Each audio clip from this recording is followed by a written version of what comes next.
Rendez-vous de votre magazine Les Kiosques en vue de connaître l'actualité politique guyandaise en République démocratique du Congo à travers les analyses pertinentes assorties de nos invités.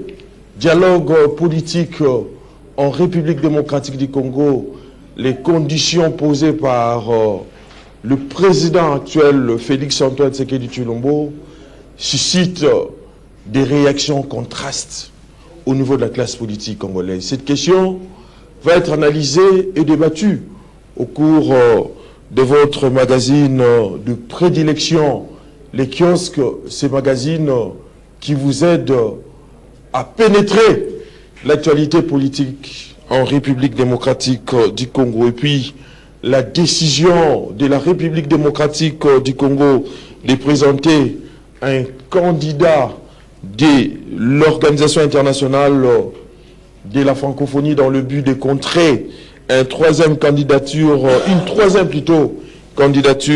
de Louise Mushikiwabo apparaît moins comme un acte diplomatique mirément plutôt réfléchi que comme une réaction émotionnelle mal calibrée.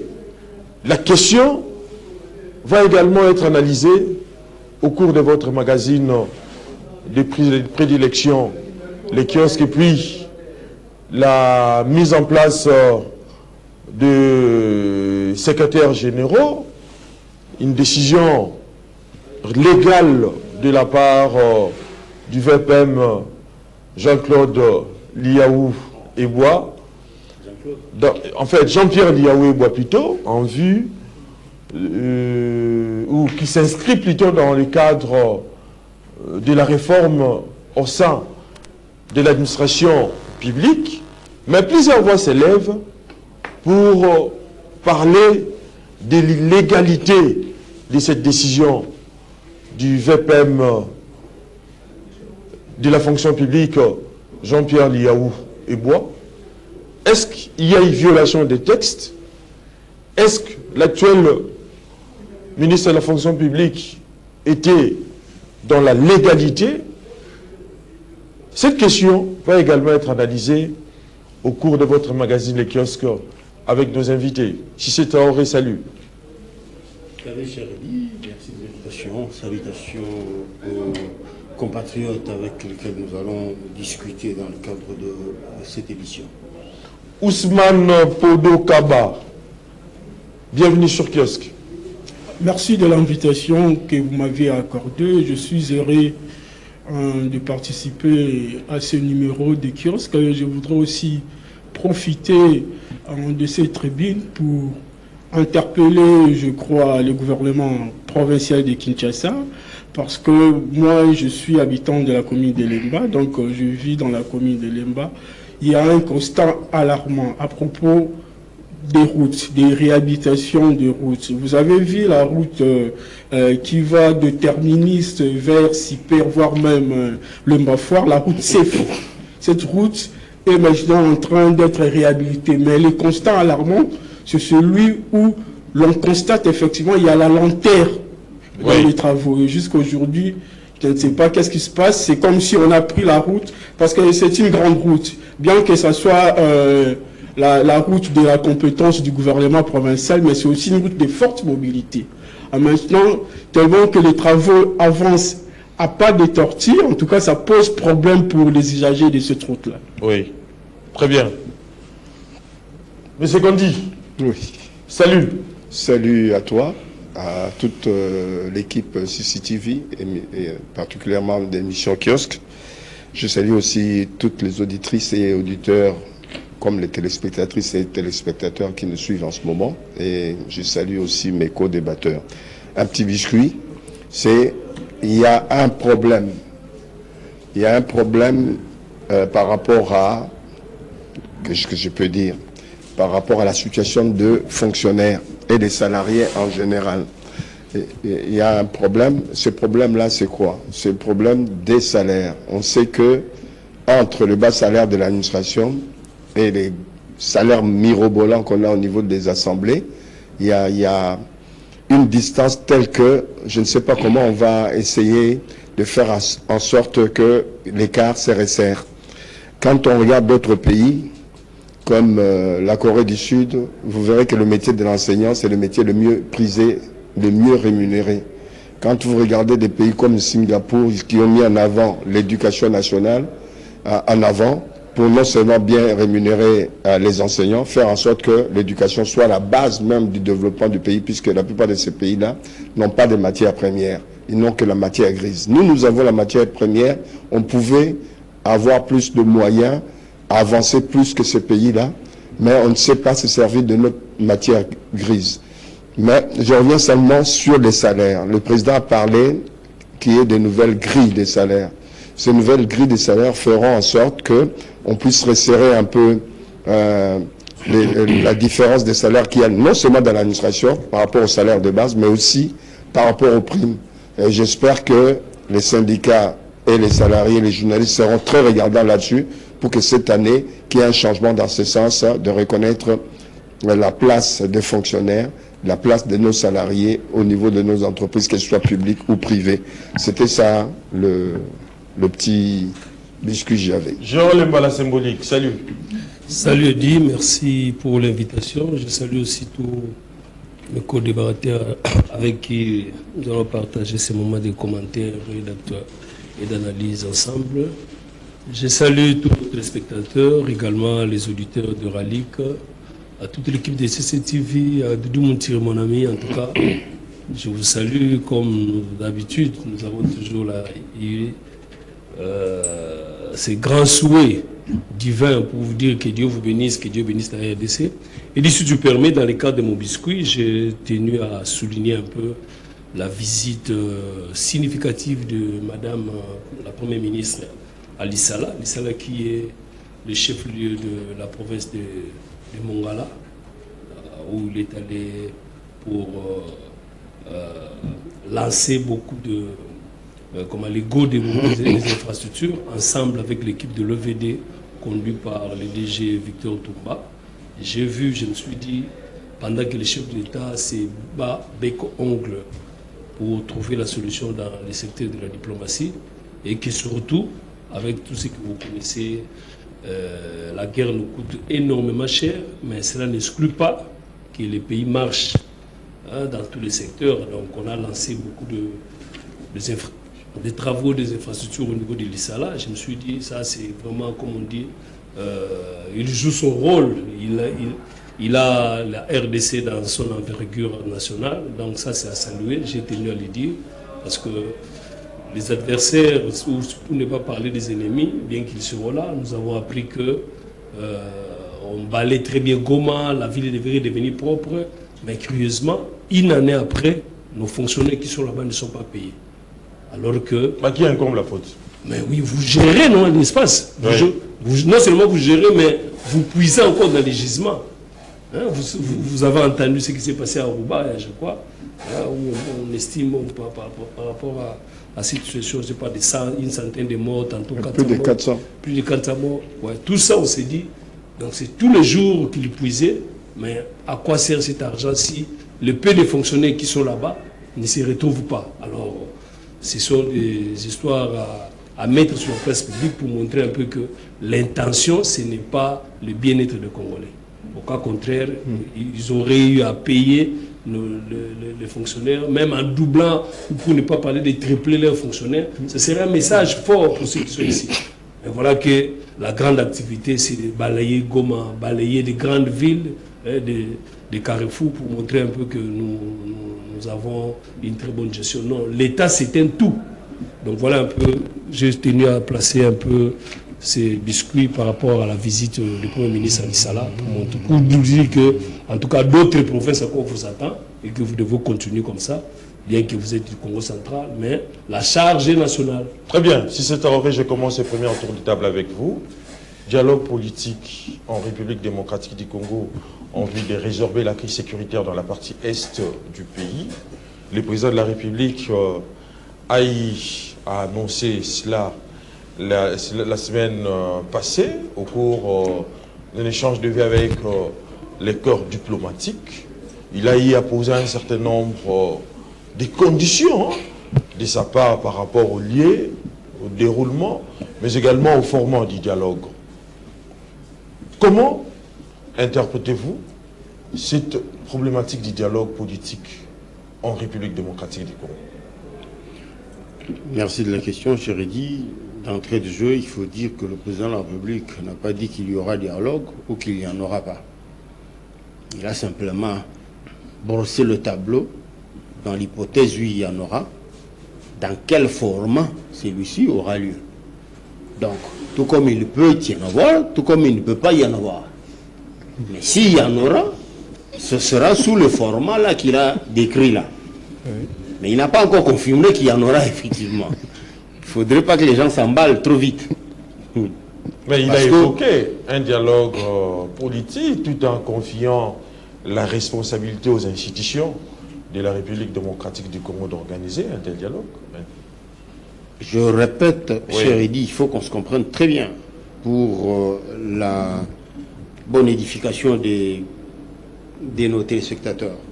Le président n'a pas confirmé si oui ou non il y aura dialogue. Il a dit que c'est possible, mais seulement s'il y en aura. Voilà le format qui devra être celui de ce dialogue.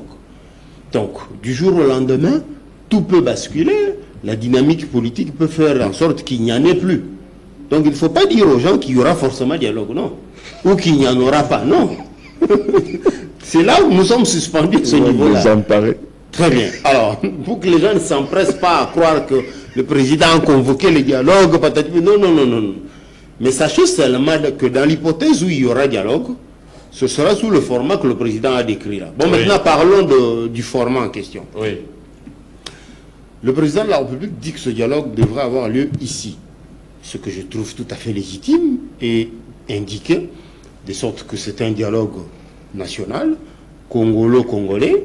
Par conséquent, les lieux indiqués pour l'implémentation de celui-ci devra être l'une de nos provinces, si pas Kinshasa, siège des institutions.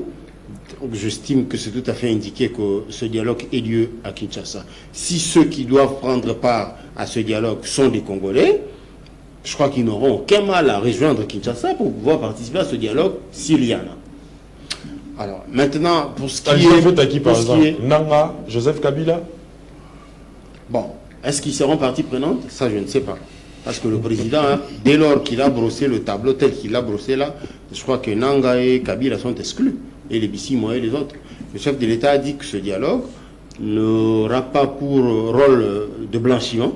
De blanchir ne va pas les effacer criminels de la guerre. Les crimes, les décisions judiciaires qui pèsent sur les uns et les autres, ce qui veut déjà dire que ceux-là ne sont pas concernés. Oui. Parce qu'à l'entendre parler, j'ai compris que des gens sur qui pèsent des décisions judiciaires ne seront pas concernés par ce dialogue. Et ces gens-là, vous les connaissez. Inutile de mentionner leur nom. Alors, pour revenir je voulais parler maintenant de la médiation. J'ai parlé tantôt du lieu du dialogue. Maintenant, j'aborde la question liée à la médiation. Le président de la République a dit piloté par les institutions de la République. Oui. Ce qui veut dire que lui, en tant que Tshisekedi, intuit personnel, il peut ne pas être là. Il peut déléguer le pouvoir à l'un des animateurs de nos institutions, qui président de l'Assemblée, qui président du Sénat, qui Premier ministre, je ne sais pas. Vous ne voyez pas que la crédibilité des hommes qu'il va confier va aussi poser problème. D'autant plus qu'il y a certains qui n'ont pas d'estime, à Aimé Boji par exemple, à Samalupone. Vous nous sortez du débat. Si vous avez des problèmes avec eux, ce n'est pas... moi je ne sais pas qui a des problèmes avec Samalupone ou Aimé Boji. En tout cas, j'en connais pas. Oui. Alors, pour revenir à la médiation, j'estime que ceci est bien vu dans le sens que c'est un dialogue qui devra être piloté par les institutions de la République pour besoin de souveraineté. Pour que les décisions qui vont en sortir, les conclusions qui vont en découler... Donc, par là, le chef de l'État a rejeté en bloc la CENCO, la conférence épiscopale du Congo, et les CC en fait, qui souhaitaient également la médiation en fait, pour ce dialogue tant voulu. Bon, je crois que le président de la République a compris qu'une telle médiation nécessite neutralité, objectivité, clairvoyance. Mais ce n'est pas ce que la Cinco nous affiche. Le président l'a compris. C'est comme ça qu'il a brossé ce tableau, affirmant que si dialogue il y a, ce sera piloté par des institutions de la République. Pourquoi? Parce qu'il a attendu longtemps que la Cinco ne serait-ce que dénonce Kigali. Rien que ça. Le président a demandé des signaux de bonne foi. Si je dois vous confier la médiation d'un dialogue, mais il faut que vous puissiez inspirer confiance aux parties prenantes. Est-ce que c'est ce que la Cinco inspire vraiment? Est-ce que la Cinco inspire confiance? Est-ce que la Cinco met en confiance les parties prenantes? Que je sache, non, de mon point de vue. Parce que, voyez-vous, des gens qui ont difficile à pouvoir désigner ceux qui font du mal. Peu importe votre casquette des futurs médiateurs, mais quand même, dites clairement qu'ici, chers amis, ce que vous faites n'est pas indiqué, arrêtez de faire cela. Cependant, nous, une fois qu'on aura en charge la médiation du dialogue, nous allons militer de façon que vous soyez écoutés, que vos revendications soient écoutées. Mais en attendant, je dénonce ce que vous faites, ce n'est pas normal. Vous tuez des gens, vous créez la famine, il y en a qui sont déplacés, ainsi de suite. Dire cela, la Cinco ne l'a pas fait. Et ça dénote clairement du penchant de la Cinco, de la complicité avec la rébellion, en fait. Tout à fait. Voilà ce qui a fait croire au président de la République que ce n'était pas tout à fait indiqué de pouvoir accorder la médiation à des gens qui ont une telle posture, incapables de pouvoir désigner ceux que tout le monde a désignés comme agresseurs. Et encore que, ça c'est hier que j'ai entendu l'abbé Chollet dire ça sur Top Congo, je crois, c'était Top Congo, oui. Il dit, la journaliste lui dit, mais Batouana Bazoboma Batou, il tue des gens. C'est Abbé Chollet qui prend la défense de l'FCM23 pour dire non. L'FCM23 ne tue pas seulement, mais il y a aussi les FARDC qui tuent. Donc on tue des parts et d'autres. Son argument est que quand il y a guerre, on tue des parts et d'autres. Les autres tuent, là-bas aussi on tue. Il oublie que les FARDC tuent en légitime défense. Parce que c'est eux qui sont agressés. Oui. L'agression vient de quelque part. Et quand il y a un agresseur, ça veut dire que c'est l'agresseur qui commence l'action. Et l'autre, s'il réagit, c'est en légitime défense. Mais comment voulez-vous que des agresseurs qui tuent, mais des FARDC doivent les observer et ne pas exécuter la mission qui est la leur confiée par les lois de la République? Il lui dit encore plus loin, on lui dit, mais comment vous êtes incapable de condamner ne serait-ce que ceux qui... Non, la Bible nous dit, ça c'est Chollet qui dit, il évoque la Bible, il dit non, moi je suis un pasteur. La Bible nous dit d'aimer les pécheurs et de pardonner les péchés. Chollet l'a dit, mais ça dépose tout entendement. Pasteur soit-il, mais il est congolais avant tout. Avant de devenir pasteur, il est né congolais. Donc la congolité devra primer sur sa casquette de pasteur. Oui. Et que dit la congolité? C'est de se conformer aux lois de la République. C'est de défendre la République à tout prix, d'après l'article 63. Première alinéa, si je ne m'abuse.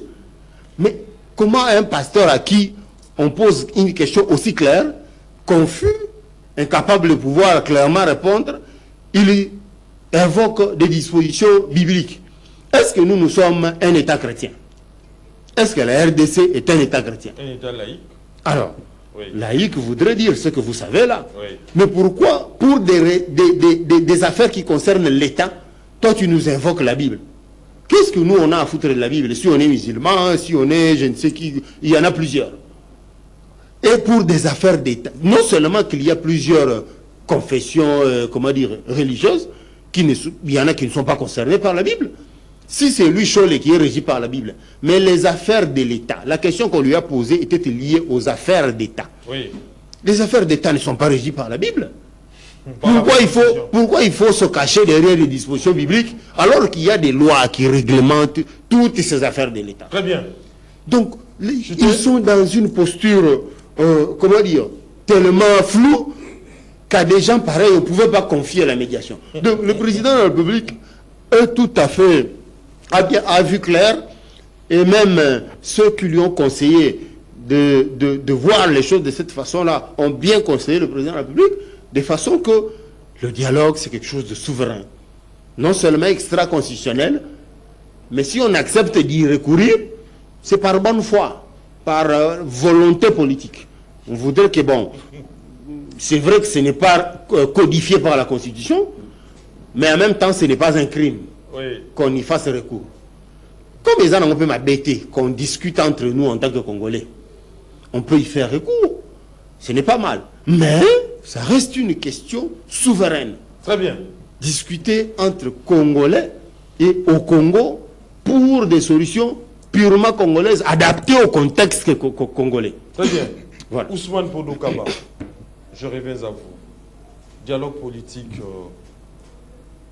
en République démocratique du Congo.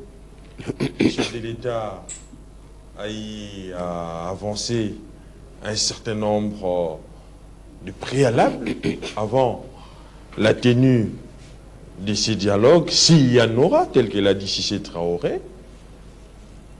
Faudrait-il admettre que ce dialogue ne va pas intéresser ou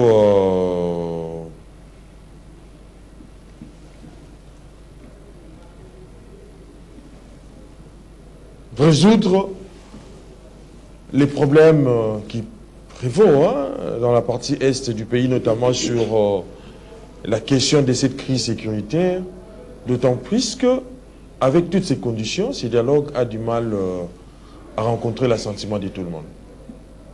Votre analyse. Merci de m'accorder encore une fois la parole. La palabre congolaise. Je crois que nous sommes dans ce contexte-là, de dialogue incessant, de dialogue qui ne finit pas, des dialogues qui se transforment souvent en conciliabule politique pour des intérêts de politiciens, alors que la population continue de gémir. Il y a le professeur, si je ne m'abuse pas, le professeur Banyakou, en 2001, il aurait eu à faire une lettre ouverte envers le président Ketumi Le Massiré, qui était à cette époque-là le facilitateur de la crise congolaise.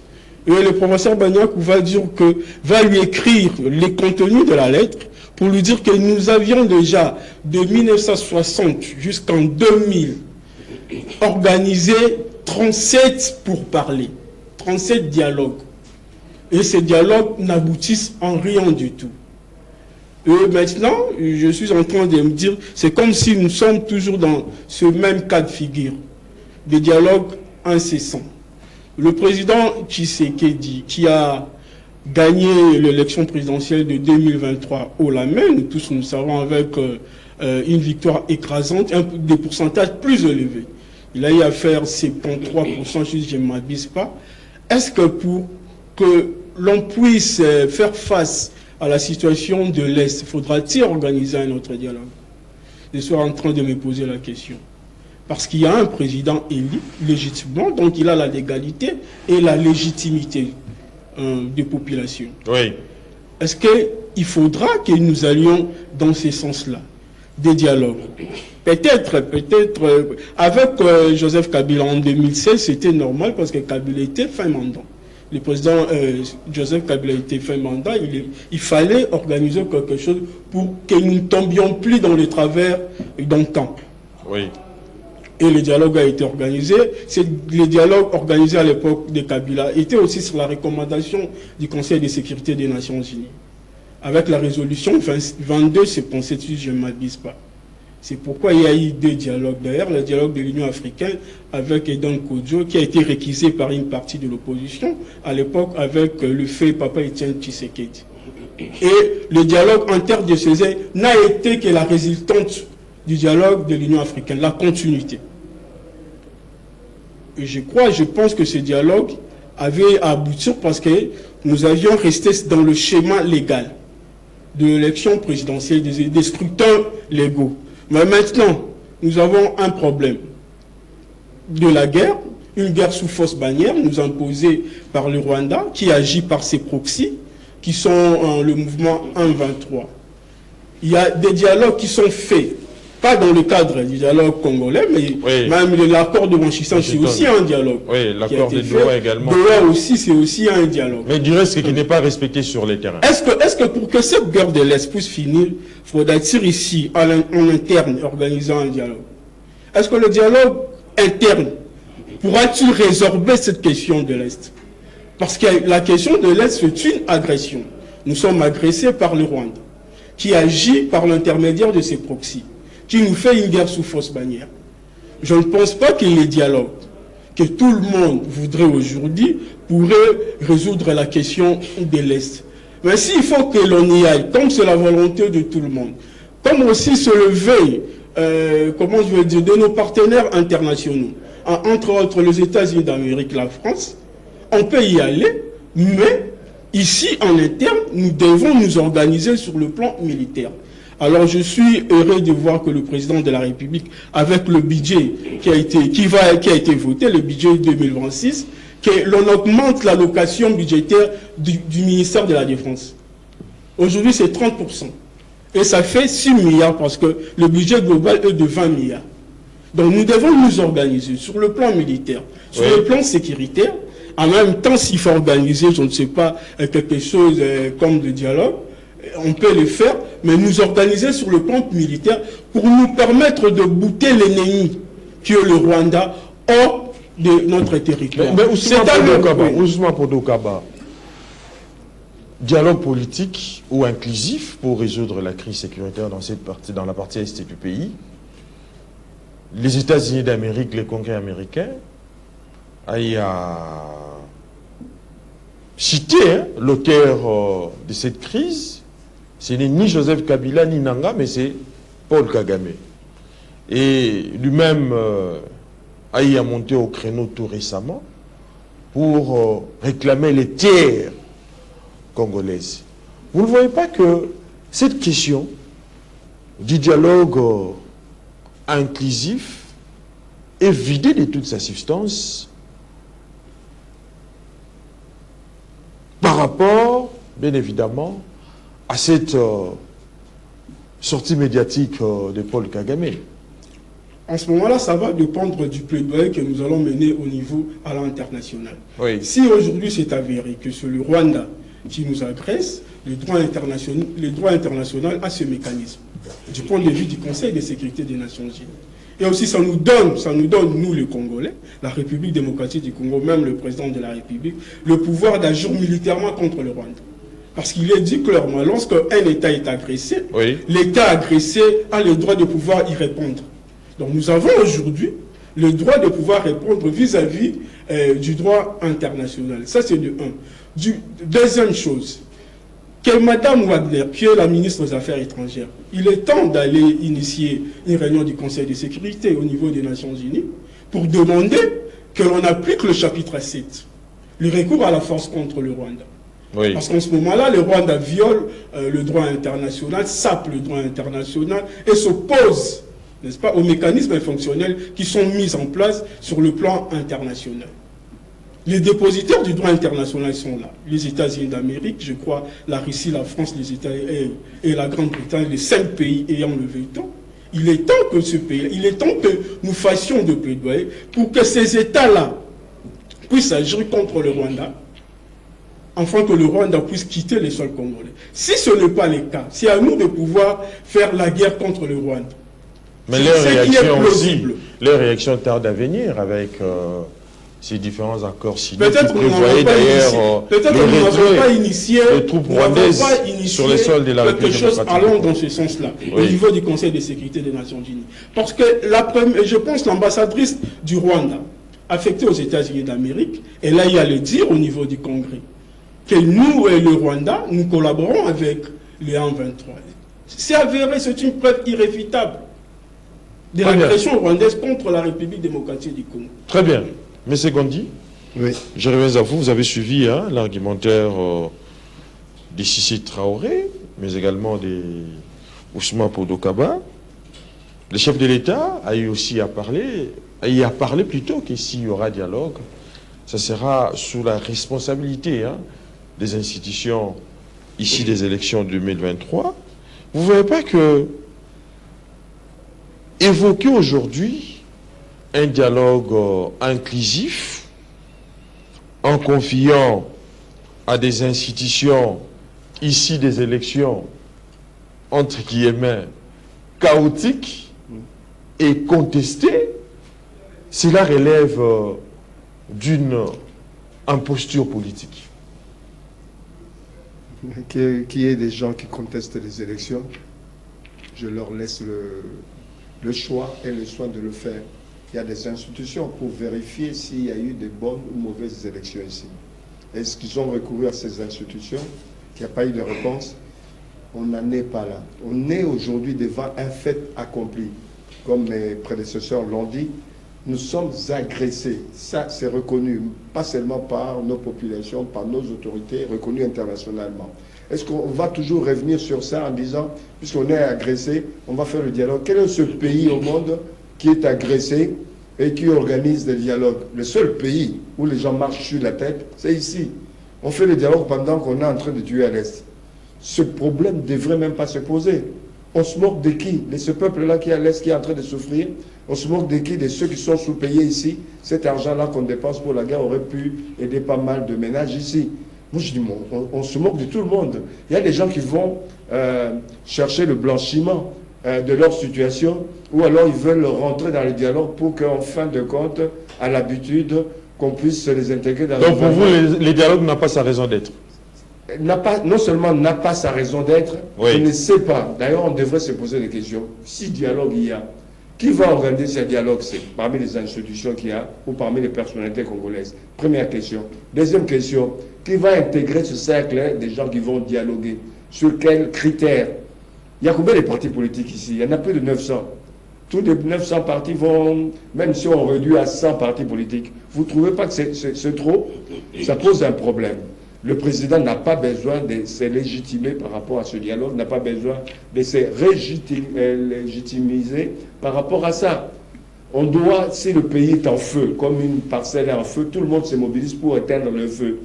C'est ici, au lieu qu'on se mette ensemble pour éteindre le feu, et que par la suite, s'il y a un linge à laver au niveau de la famille, le linge sale, comme on dit, c'est lave en famille. Et encore, quand on lave le linge sale, qu'est-ce qu'on fait à la fin? On les sort.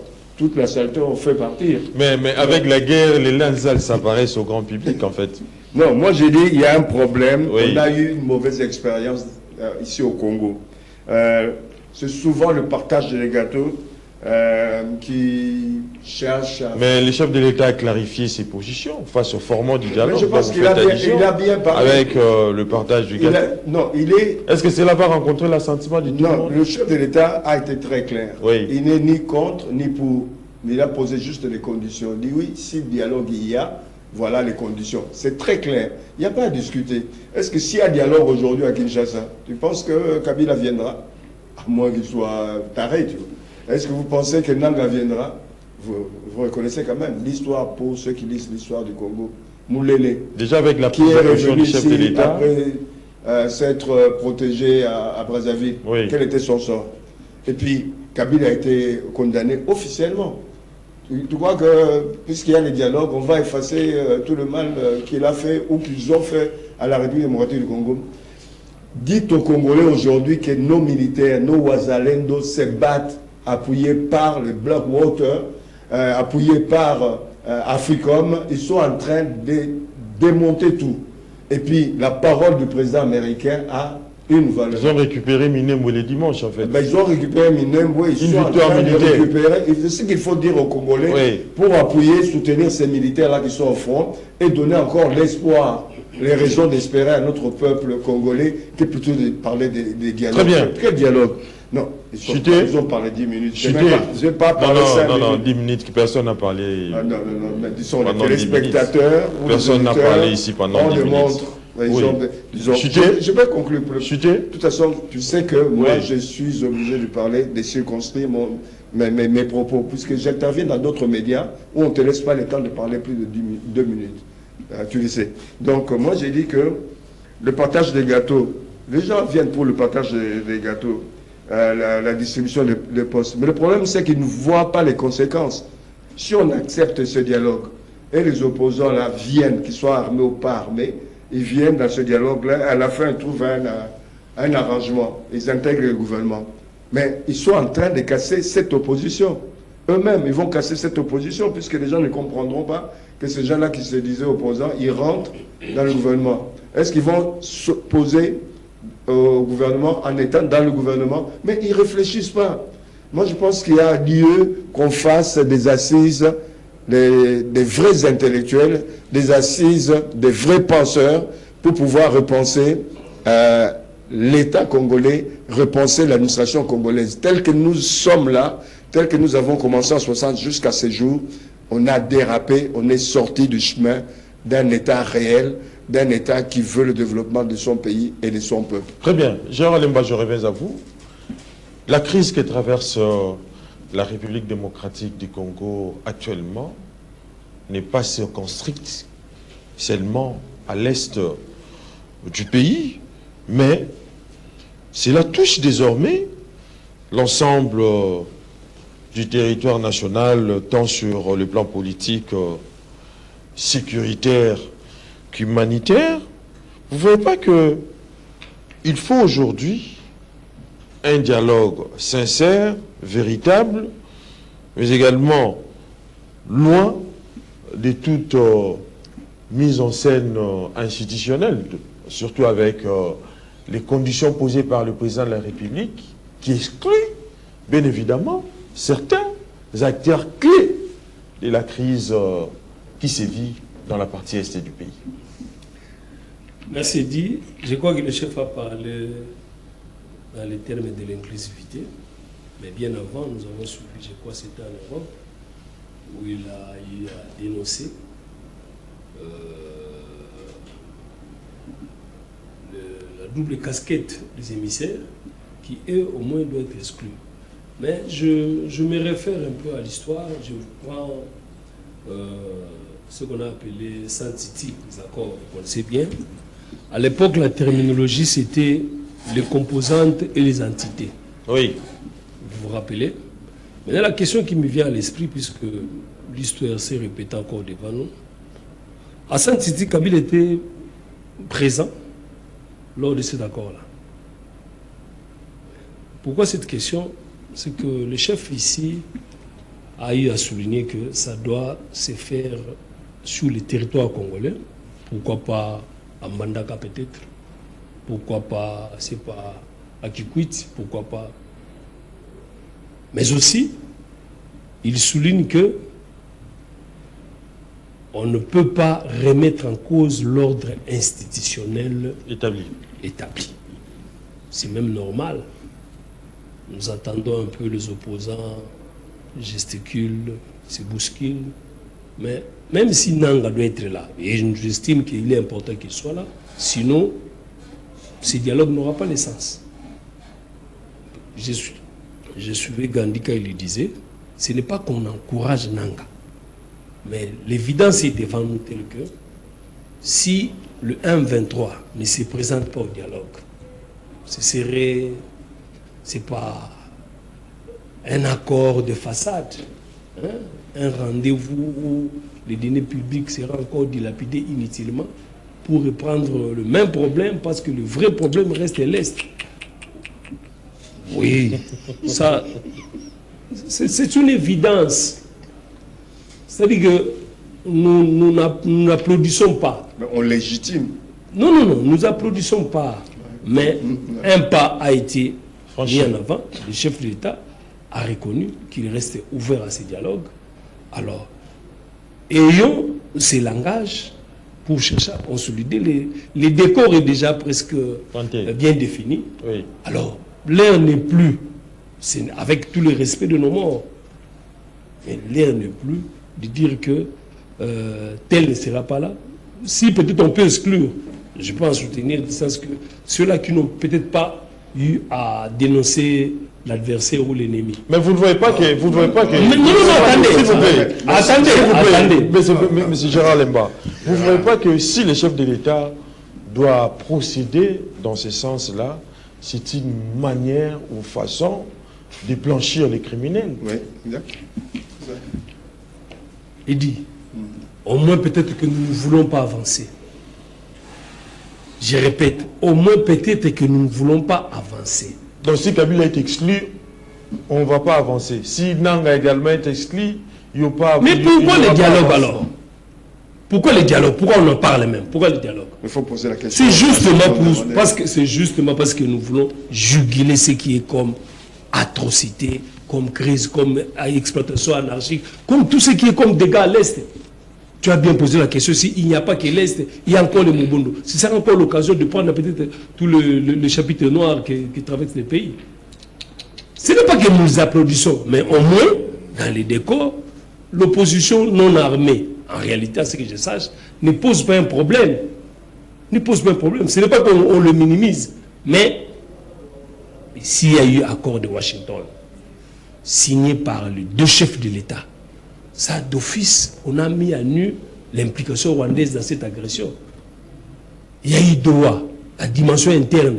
Mais maintenant qu'il y a eu des émissaires venant de part et d'autre où le chef a s'exprimer, avançons, il dit. Avançons. Et de l'autre côté, Nanga peut peut-être commencer à faire monter les achères. Il faut qu'il y ait des crispations politiques. Des crispations, c'est ça tout le sens du dialogue. Et un jour, on a parlé de 1 plus 4 ici. Avant cela, il n'y a pas une histoire. Et ça donnait quoi? On a parlé, bien sûr que oui, là je te soutiens. C'est pas pour que j'ai relevé la terminologie des composantes et des entités ici. Mais au moins, s'il n'y aura pas 1 plus 4, il y aura au moins une illustration dans ce sens-là. Il y aura un schéma. C'est que nous voulons le vœu de tout le monde, le vœu de tous les Congolais, qui ont... pas moi. Derrière, au moins que l'Est connaisse reprendre un peu la vie normale. Ce n'est pas normal, il dit qu'il y a eu 400 morts à Robaya et le gouvernement ne sait pas intervenir.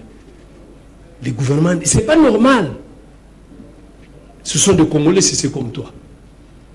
S'il faut poser la question, je doute fort qu'ils vont parler de ce langage ici. Donc c'est pour dire simplement qu'un pas a été déjà franchi. Alors cherchons maintenant à consolider. Comment on va consolider? C'est soutenir les initiatives allant dans le sens de ce dialogue voulu de tout le vœu. Très bien. Changeons de registre. On ne doit pas s'éterniser là-dessus. Parce qu'on court derrière l'État. Parlons cette fois-ci de cette bataille... je dirais diplomatique, qui s'invite actuellement au sein de l'Organisation internationale de la francophonie, avec la candidature qui doit être présentée par le Rwanda de Louise Mushikiwabo, mais également la République démocratique du Congo tente à contrer cette candidature. Si c'est Traoré, comment voyez-vous ça? Il faut dire à Gérard Lemba, vous voulez répliquer? Qu'il ne parle pas au nom de tous les Congolais. Plutôt que de dire tous les Congolais sont d'avis. Non. Moi, Gérard Lemba, je suis d'avis. Ah, là, ça passe. Comme disait Mende à un moment donné, on ne va plus faire brassage ni mixage. Ces gens-là ne sont pas faits pour servir sous les drapeaux. La guerre prendra 100 ans, on la fera. Je reprends presque la même philosophie pour dire il ne faut plus prêter flanc à ceux qui prennent les armes pour par la suite venir, au moyen du dialogue, intégrer les institutions et bénéficier des avantages politiques. S'il faut faire la guerre, on la fera, peu importe combien de temps ça va durer. Vous n'avez que 3 minutes. C'est ce qu'il Donc vous êtes censé répondre également à la question. À un moment donné, il faut décider de mettre un terme définitivement au cycle infernal. Et une fois qu'on accepte d'aller au dialogue avec ceux qui ont pris les armes, notamment Kabila, Nanga et les autres, et de les incorporer à nouveau dans les institutions, forcément il y en aura d'autres dans 5 ans, 10 ans. Que vous le vouliez ou pas, Kagame qui les utilise n'a pas encore dit son dernier mot. Les terres qu'il lui réclame, il ne les a pas encore reprises. Par conséquent, demain, après 5 ans ou 10 ans, il va trouver d'autres Congolais qui vont faire la rébellion. Et lui va les financer encore. parce qu'il sait que ces Congolais-là, qui lui financera dans 5 ans, 10 ans, vous allez les reprendre encore dans les institutions. Très bien, répondez à la question. Laissez-moi finir, c'est ça le plus important. Donc vous avez épuisé déjà vos minutes. Vous avez épuisé vos minutes. Comment ça? Il vous reste 1 minute. Laissez-moi poursuivre. Oui. Donc, il faut retenir que ce qui importe ici, c'est le message qu'on envoie à nos compatriotes qui prennent les armes. Si cette fois-ci on se plie encore, acceptez que dans 10 ans qu'il y ait de nouvelles rébellions. Peut-être il y en a qui sont ici avec nous. Ce sera eux des Nanga de demain et des Kabila de demain dans 10 ans. Là-bas à Goma, il y en aura forcément. Si seulement cette fois-ci on se plie, il y en aura forcément. Mais selon vous, mettre fin à ce cycle infernal de la violence, c'est élaguer d'autres acteurs clés? C'est le message qu'on doit envoyer à ceux qui prennent les armes, à ceux qui instiguent, les instigateurs, surtout les chefs rebelles là. C'est le message qu'on doit envoyer à ceux-là. D'abord, les hommes des troupes ne doivent plus jamais intégrer les rangs des forces nationales. À travers des brassages, des mixages. Ça, c'est la recommandation de l'Assemblée nationale. Leurs chefs à eux ne doivent pas intégrer les institutions. Oui. À la limite,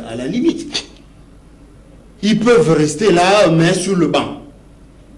Ils vont réintégrer la vie civile, ils restent là. Bon, on vous pardonne pour avoir pris les armes, mais vous n'intégrez ni l'armée ni les services. Et leurs chefs, les têtes couronnées là, n'intègrent pas non plus les institutions. Très bien. C'est le message qu'on doit envoyer. Répondez maintenant à la question. Bon, sur maintenant, l'OIF. La question de l'OIF. Vous dites que la RDC...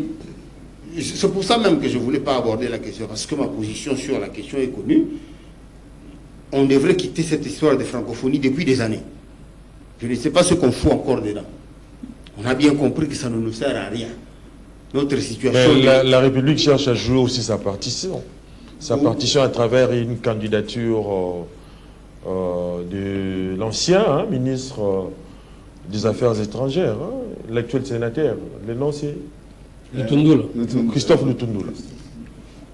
Je vous dis que lorsque j'observe comment ça se passe, qu'est-ce que Kagame et les autres qui sont membres en même temps des... Comment on appelle ça, les trucs, mais les bénéfices qu'ils tirent de la francophonie sont, comment dire, énormes, comparés à nous qui sommes le plus grand pays francophone. Disons deuxième, comme on dit en Afrique. Mais qu'est-ce qui explique que nous, avec toute cette masse-là qui valorise le français, qui utilise le français comme langue officielle, ne soyons pas mis en exergue par rapport aux autres qui ont comme langue officielle l'anglais d'ailleurs.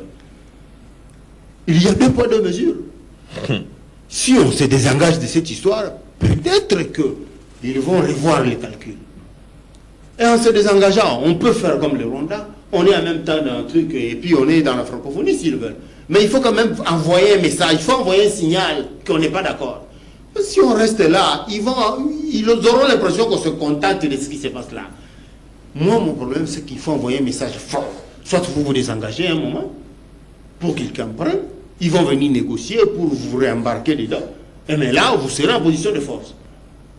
On est là en train de tourner les pouces, ça fait des années qu'on est dedans. Je ne vois pas ce qu'on tire comme dividende dans cette histoire. Voilà. Très bien. Ousmane Podokaba, les autorités RD congolaises accusent l'Organisation internationale de la francophonie et sa secrétaire générale Lumu Shikuabu depuis 2018 de n'avoir pas condamné les agissements du Rwanda sur les sols congolais ces dernières années, suite que la tension était tellement palpable, à telle enseigne que à plusieurs reprises, la République démocratique du Congo s'est montrée agacée, refusant parfois d'apparaître sur les photos des familles lors des sommets et autres réunions de l'Organisation internationale de la francophonie. Vous ne voyez pas qu'aujourd'hui, c'est ici l'occasion pour la République démocratique du Congo de jouer aussi sa partition au sein de cette organisation internationale. Alors, la redevabilité de la France vis-à-vis du Rwanda.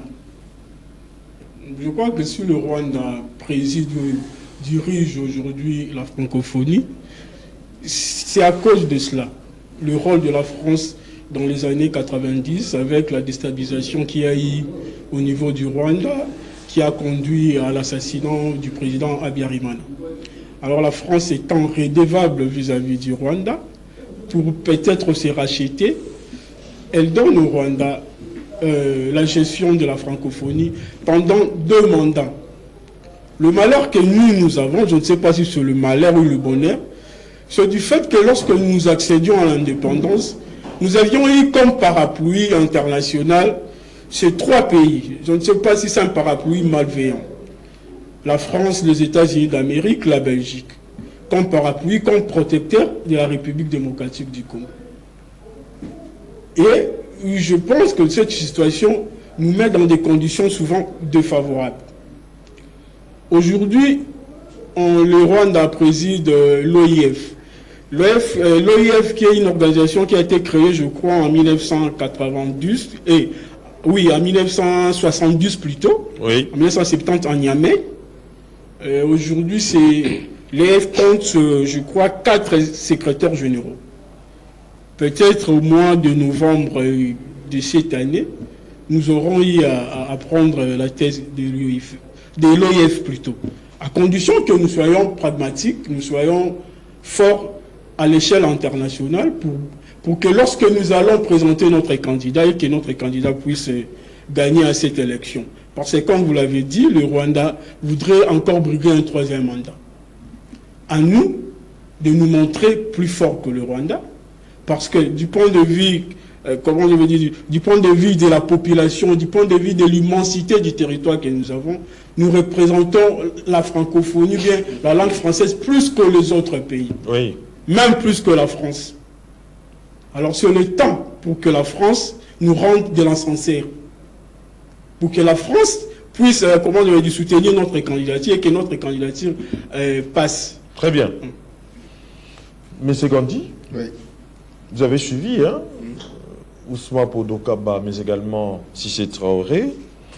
Toutefois, au-delà de la qualité intrinsèque des candidats, vous ne voyez pas que l'enjeu majeur pour la République démocratique du Congo demeure le choix d'une candidature unique, claire et fortement soutenue sur le plan diplomatique, d'autant plus que dans une organisation où les équilibres géopolitiques et les alliances régionales sont déterminants, vous ne voyez pas que la dispersion des ambitions pourrait bien évidemment affaiblir une position pourtant légitime de la part de la République démocratique du Congo.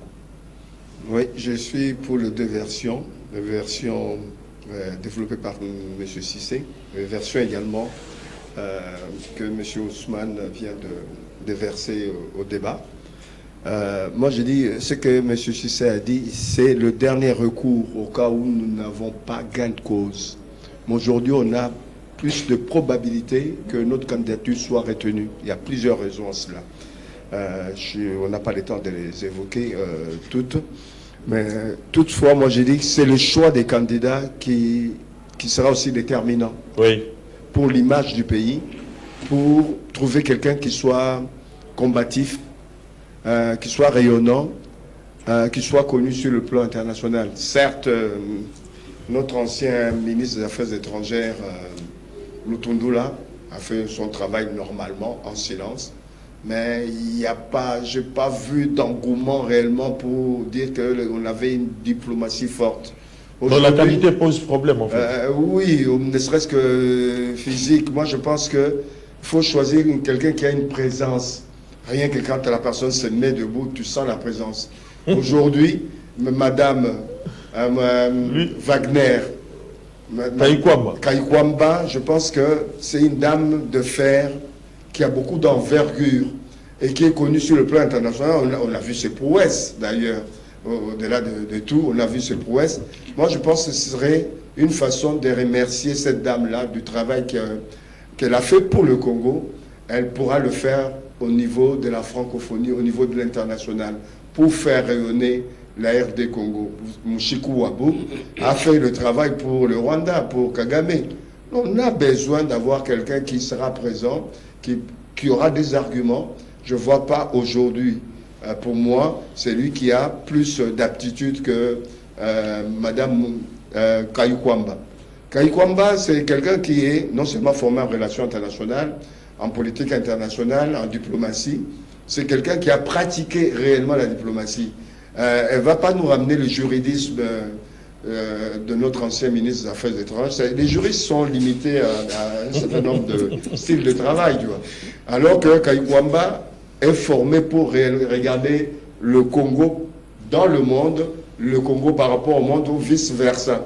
Donc elle a des aptitudes qu'on trouvera difficilement, même s'il peut s'entourer des conseillers, on ne trouvera pas le Tundula avec beaucoup de puissance, de présence. Donc oui, on doit être candidat et on passera. Aujourd'hui, c'est aujourd'hui ou jamais, tel qu'Ousmane l'a dit, je pense qu'on a tous les éléments pour faire en sorte que ce soit le Congo démocratique qui se trouve au toit de la francophonie. Très bien. Nous choisissons le bon candidat, mais moi je choisis une candidate, Madame Wagner Kayukwamba. Gérald Mbar, vous avez suivi M. Ganti, qui a eu, excusez-moi de dire ça, a ignoré les qualités dont regorge l'ancien ministre des Affaires étrangères, Christophe Lutundula, un homme non généré.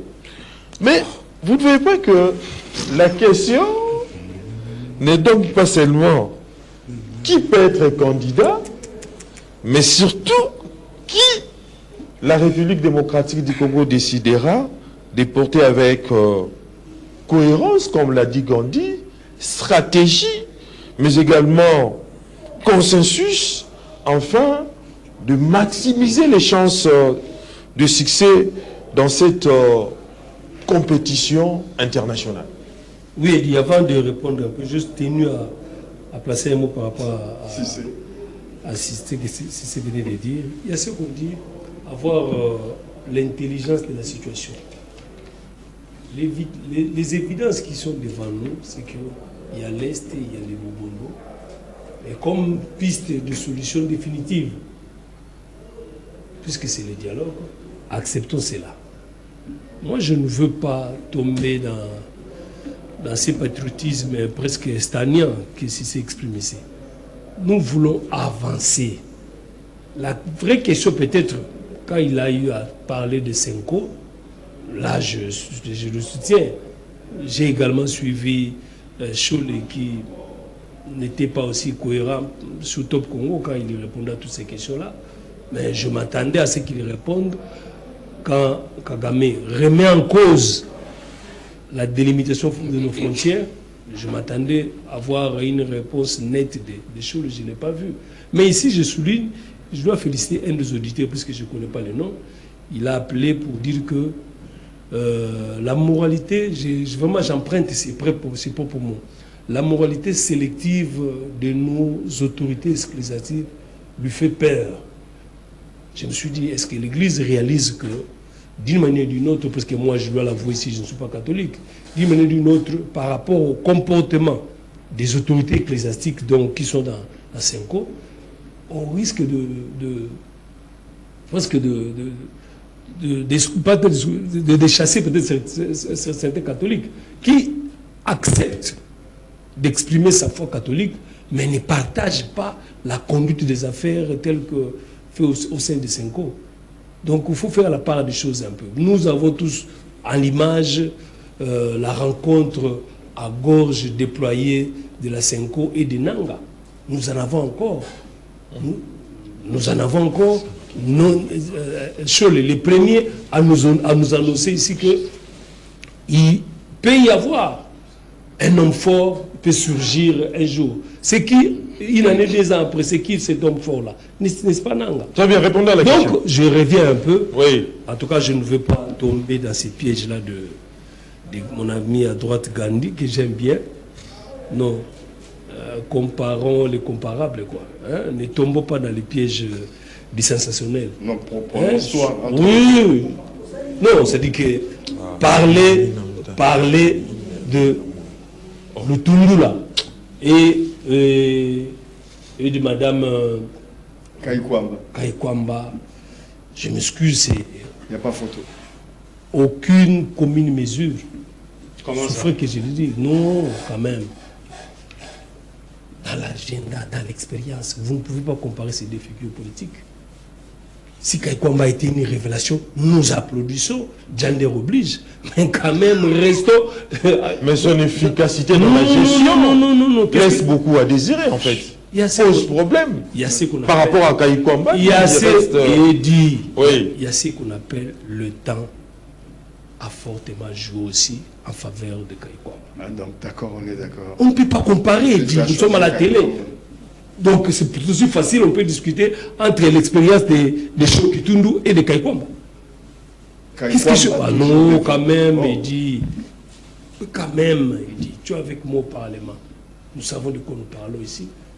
Je me rappelle de la célèbre phrase du sénateur Mokolo Apombo à l'époque, qui ne cessait de répéter, le vrai problème de la RDC, c'est que nous sommes absents partout. C'est-à-dire que dans les grands rendez-vous, nous sommes absents.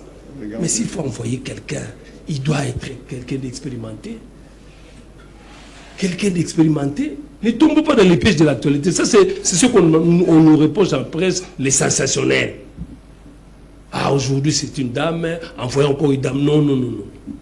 Nous avons des routiers en diplomatie.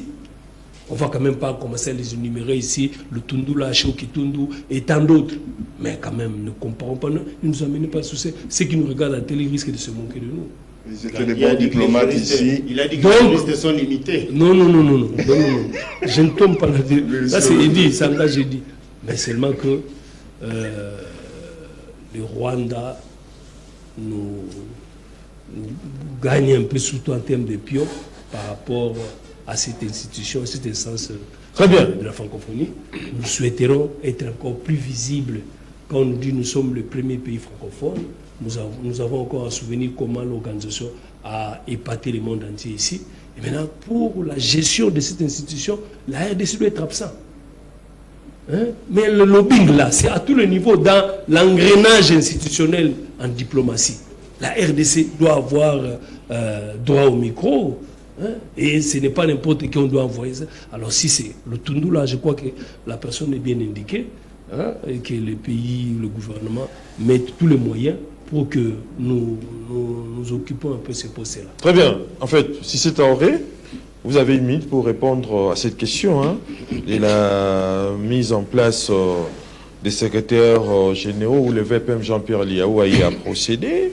Mais plusieurs voix s'élèvent pour fustiger cette signature, cet arrêté, en fait, nommant les secrétaires généraux au sein de l'administration. Est-ce que le vice-premier ministre de la fonction publique, Jean-Pierre Liaou, l'a fait au strict respect des lois et règlements de la République? Si c'est en vrai, répondez à la question. Je n'ai pas potassé la question, étant donné qu'elle n'était pas à l'ordre du jour, mais que je sache... Je l'ai annoncé tout au début de l'émission. Ah mais non. Oui. Dans les peut-être que vous n'avez pas l'habitude de parler des... Il n'y en a pas.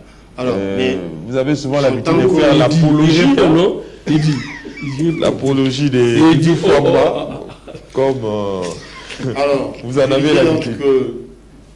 J'entends ça et là quelques critiques lancées à l'endroit du vice-premier ministre Jean-Pierre Liaou, lui reprochant d'avoir nommé des secrétaires généraux à des postes à des ministères qui, selon eux, n'existent pas. C'est notamment ce qu'on lui reproche, mais aussi on lui reproche la violation d'une ordonnance loi portant, je crois, nomination des membres du gouvernement. Oui. Je crois que c'est celle-là. Mais il faut vraiment que je me ressource suffisamment. On lui reproche aussi d'avoir reconduit des secrétaires généraux récemment suspendus pour fraude, pour indélicatesse financière, disons ça comme ça. deux qui ont été du budget, reconduits. En fait. Oui. Je crois de l'EPST ou quelqu'un d'autre comme ça. On lui reproche d'avoir reconduit ces gens-là, mais aussi de l'avoir fait en violation de cette ordonnance-là que j'ai mentionnée. Mais je crois que si c'est le cas, on va revenir pour une émission beaucoup plus élaborée où on va Je sais que tu as des intérêts là-bas, et que par conséquent,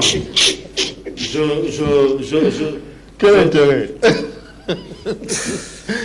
Ousmane Kodokaba, cette opération menée par le VPM Jean-Pierre Liaou, il boit et aussi est ici plutôt dans l'exercice régulier de ses attributions qui visent à renforcer bien évidemment l'efficacité et la performance de l'administration publique aujourd'hui à travers ces différentes réformes entreprises.